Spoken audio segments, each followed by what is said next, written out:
Good day guys, so meron tayong issue. May issue na i-share ko sa inyo regarding dito sa diesel engine, no? So hindi lang to sa urban, pati mga diesel engine, ganito ang issue. Ay maaaring ganito, no? Ganito ang scenario. Okay guys, so yan, meron tayo dito, urban. So ang sabi niya, magpalit na tayo ng fuel filter. Ayan. So may dala na siyang fuel filter, primary and secondary, no? So ngayon, ang tanong ko sa kanya, anong issue, bakit papalitan? Dahil regular naman siya magpalit, dahil alaga naman natin ito dito, no? Ngayon ang problema niya, sa umaga may tiyempo na i-start niya, hard starting, no? May tiyempo naman na hindi siya hard starting, one click lang. So ang daragad, may tiyempo na mahaba yung redondo, no? So cranking, and then saka pala mag-start, medyo mahaba, pero walang smoke, walang usok, no? Wala, okay? So yun ang naging issue. Kaya sabi niya baka sa fuel filter, baka marumi. So sabi ko naman sa kanya, hindi yan sa fuel filter. Napan-checking, tinanggal ko na nga yung fuel filter niya kasi may dala na siya, gusto niya palitan. Ito ngayon ang naging nakita ko na problema. And so binaba ko na yung fuel filter niya. Yan. So ito yung separator. So ito yung nakita ko sa diesel niya. Yan. Kung nakikita nyo, maitim yung diesel niya. Hindi siya normal, no? So hindi pa naman siya ganun kalala. Ayan, kasi medyo maputi pa dito. Pero yan, yung kulay ng diesel niya is abnormal, no? Hindi yan normal. Okay guys, so nakita nyo yung fuel niya. So iba yung kulay ng maitim. Saan nga ba nanggagaling yung pag-itim ng fuel? Okay? So nanggagaling yan sa injection pump, no? Yung injection pump, yung pinaka-seal niya sa harap is matigas na, no? Or meron ng clearance na maliit lang yan. Kasi ang usually niyan, pagka malala na yan, baliktad ang nangyayari, no? Yung diesel ang pumupunta sa may makina, so tumataas naman yung level ng langis. Ngayon itong nangyayari sa kanya is mild pa lang yan, kaya yung kanyang oil ang humahalo naman ngayon doon sa ano niya, sa diesel. Okay, so ayan, ito yung makina. So ito yung makina na tinanggal ko doon sa taga Cavite, no? So ito yung nangyayari dyan. Paliwanag ko sa inyo, no, ng actual. So ito yung pinaka injection pump. Walang ibang haluan niya ng oil, no? Nozzle, wala yan dyan. Walang papasukan ng oil from the engine, no? Kasi ang oil nasa black, no, sa loob. Ayan, sa ilalim. So ang may oil dyan na part is dito. Ayan, sa loob nito. So ang nagiging issue nyan, yung oil seal na nandun sa gitna, sa pinaka shop nya, no? Yung kinakabitan ng timing gear na papunta sa injection pump, doon merong oil seal. So yung oil na nandito, tumatagos na doon, pumapasok dito sa injection pump. Ngayon makikita mo yan yung paghalo ng oil pag tinanggal mo to. Yan. So makikita mo yan maitim.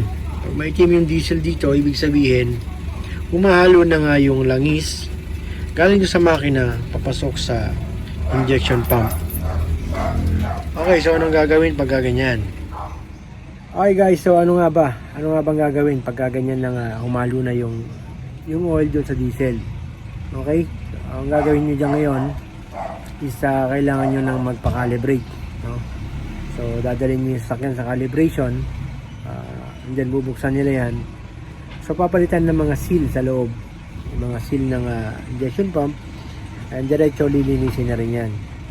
Ngayon Ito ngayon ang nangyari sa kanya. So kaya dapat papalitan namin yung filter. So ang gagawin ko ngayon, hindi ko muna papalitan ng fuel filter. No? So ibabalik ko muna yung fuel filter niyan. Kasi sayang yung ikakabit ko na yon dahil naka full tank yung sasakyan niya. Full tank yung tangke niya. Ngayon ang gagawin namin, gagamitin niya muna yung diesel. Nagamit yung filter na yan para hindi sayang yung diesel niya. Dahil wala pa naman siyang ganong budget pang pa-calibrate. Kasi ang calibration, ang base na gastos dyan, nag-i-start yan sa 7,000. No? Then pag nakita nila, mayroong mga kailangan palitan sa loob. Kagaya yung mga drive shaft niyan, baka palitan. Medyo mabigat, no? Kasi kinakain ng oil seal yan. So sila magdi-decide niyan kung kailangan talagang palitan. Kasi makikita yan pag nabuksan na. So ganun gagawin namin, babalik ko yung filter na yan para magamit niya muna. And then ilalagay yung bagong filter pag nagpa-calibrate niya siya. So ang advice ko sa kanya, ubusin niya muna yung diesel pag konting-konti na, saka sa kanya i-calibrate para yung filter na bago, konti na lang i-filter niya na merong halo. So hindi pa naman malala yan eh. Kasi ganito ang nararamdaman nga niya pagka umaga, may tiyempo, no? May tiyempo, di ba? May tiyempo na i-start niya, one click or konting redondo lang andar na. May tiyempo naman na matagal lang cranking bago mandar, pero aandar, no? So maraming ano yan, no? Maraming issue sa starting sa umaga. Pero ito sa ganyang issue, wala yung problema sa takbo.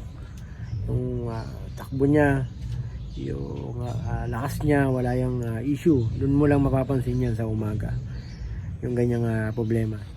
Kailangan pala may budget ako nito at least 10,000. Okay guys, so paano nga ba maiiwasan? No? Paano maiiwasan yung ganyang issue? So ang problema dyan is hindi mo talaga maiiwasan yan. Dahil yan ay seal o goma, and then wear and tear yan, no? Sa paggamit yan, pagkaluma niya na nasasakyan. So yung mga seal talagang bumibigay yan, tumitigas, and then yung shop nagkakaroon ng kain. Yan. So hindi mo maiiwasan yan. So, dahil sa tinakbo na rin ng sasakyan. Kasi ito, ilan na tinakbo nito? 417,000. 417,000 na ang tinakbo ng kanyang sasakyan. Pero ito, stock. Stock pa yung makina yan. Walang nagalaw dyan. Never nag-overheat yan. So never pa namin nabuksan yung makina. Puro valve clearance lang. So hindi mo talaga maiiwasan yung ganyang issue. So sasabitin mo talaga yung calibration. Ayun naman, paano naman yan ma-prevent, no? Or hindi hindi mo maagang danasin, no? So ang nakikita ko dyan, no, sa aking opinion, yung mga mahilig standby running ng engine o yung nakahinto lang, mas prone kasi yung mga seal ng makina o yung mga rubber sa loob ng engine room o sa makina. Isa na nga yan, yung mga seal, mas prone sa pagtigas or pagka-wear dahil yung init nasa loob ng engine room, dahil ito nga sa under seat yung makina, hindi na lalabas yung init, no? Or walang ventilation gaano. Kaya yan na nakikita kong issue dyan. Tumitigas yung mga goma, even nga yung mga hose natin tumitigas sa tubig, hindi lang ganun kaano dahil meron yung tubig, may malamig.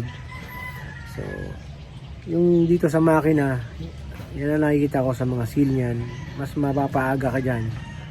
Although dadanasin mo talaga, pero mas mapapaaga ka dyan pagka ganun ang style mo ng paggamit ng sasakyan. Yung naka-engine running na naka-standby, walang ventilation yung engine room mo para sa cooling or hindi ganong mababad sa init yung mga parts, mga rubber parts ng engine. Okay? Okay, so ito yung time na dapat kang magpa-calibrate para mawala yung paghalo ng langis doon sa diesel. So, ulitin ko magkakaiba ng issue yan. Depende sa diagnose ng sasakyan. Dapat tama yung diagnose para quality.